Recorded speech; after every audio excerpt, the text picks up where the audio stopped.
So we're in a Hopin event right now, and I'm in the reception area. The reception area is the first thing that you see when you land in a Hopin event. Over here on the left, you can see there are different areas in a Hopin event.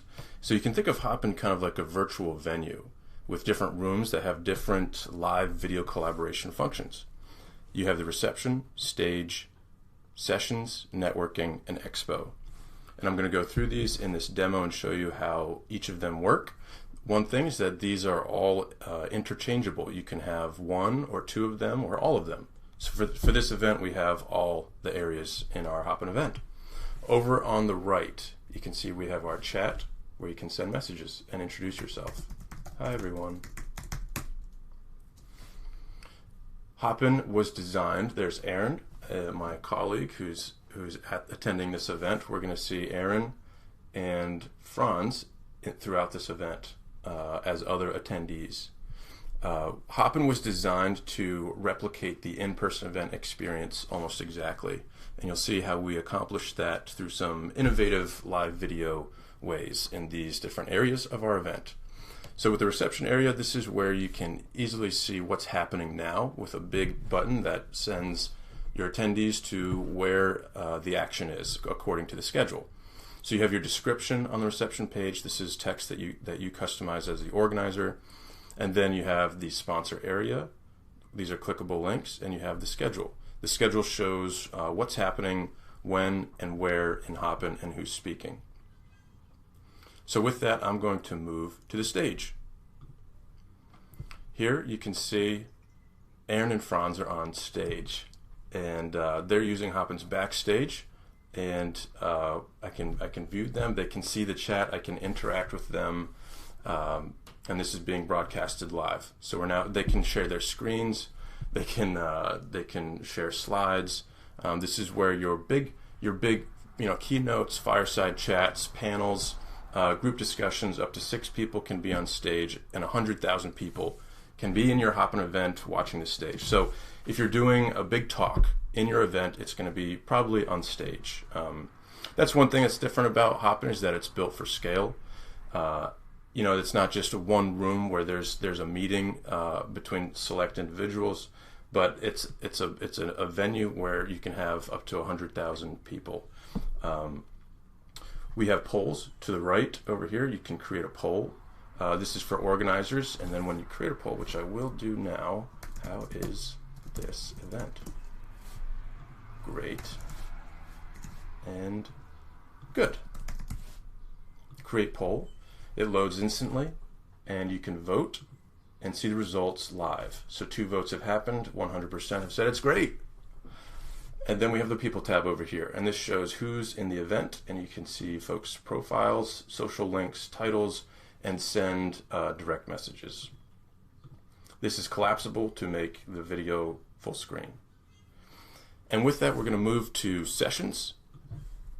We have 2 sessions here. So the sessions is the area where your group breakout sessions are. These are virtual roundtables, you could say.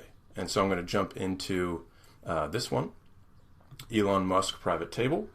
And you can see that I have this participate button, and this allows me to go on camera. So I'm able to select my devices, get a preview before I join, and then I'll hit apply. And now I'm in this session participating, and up to 10 people can join this session. So there's Aaron, and you can see there's 4 people watching. So there's Franz. So we're now all in this session. You can have up to 10 on camera like this, and 500 people can be in the session, still interacting with the session chat. Aaron just dropped a message in the session chat, but there's a limit of 10 that can go on camera at any one time. That can be managed in several different ways. You can have a session be an open session where everyone has the participate button and can come and go as they please, or it can be invite only, where selected individuals, aka your speakers, are the only ones that have that participate button to go into a session and give a talk while everyone else is off camera watching and chat and interacting over chat. Or you can have a moderated session, and a moderated session is there's a moderator, and the moderator lets people into the stream and can one-click remove them out. So those are the different options in a session. I'm going to share my screen really quick just to show you some possibilities here. If I'm sharing this, go back, double click, and it makes it full screen. I'll shrink the chat, makes it even more full screen.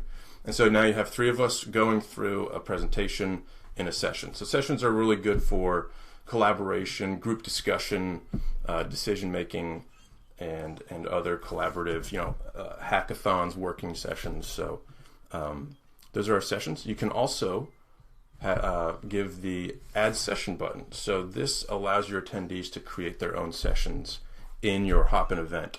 This is an optional button that you can disable and just have that removed, or you can have the add session button and then give your attendees that creative liberty to create their own discussions.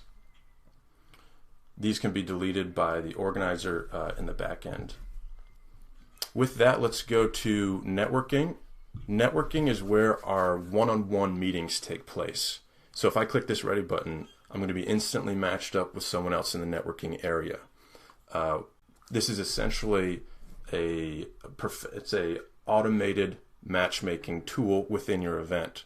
So if I click this button, I'm going to be matched up with someone else in the networking area. So here's Aaron. Hello, Aaron. And a timer starts at the top. It was set to 3 minutes by me as the organizer. That can be 10 minutes. It can be any amount of time that you want. This connect button down here at the bottom, if both Aaron and I click connect, it will exchange our contact information. It's essentially like a business card being exchanged between us. If one person clicks it and the other does not, a connection is not made. At the end of an event, you get a summary of the connections that you made at a Hopin event, kind of like reviewing your business cards to make it easy to follow up. So I'm going to click leave. Bye, Aaron. I'm going to click leave, and we'll do it again. I'm going to click ready and connect with Franz. Hey, Franz. Hey. And then I'm going to leave, and we're going to move on to Expo. One thing with the networking area is that this can be segmented, where the default is everybody can meet everybody at an event. But you can segment that to be where certain ticket holders can meet certain ticket holders, such as students and teachers, or job seekers and employers, or investors and startup founders. So it's completely up to the organizer to set up the networking in that way. Next, Okay, so now we're in the Expo booth area. As you can see, we have pre-uploaded a couple of different vendor Expo booths here. They come complete with an area to upload a logo provided by you, as well as a different background image of your choosing if you choose to go that direction. If not, we can use the logo for the main logo as well as the background image as shown here. So we're just going to click on Barry University. Now there's a few different ways that the vendors at the Expo can choose to have people experience their booths. One way is through a video. So as an example here, we've uploaded and linked a video from Barry University's YouTube page. Attendees can join and simply watch the video. As they watch the video, they can chat with other people in the booth.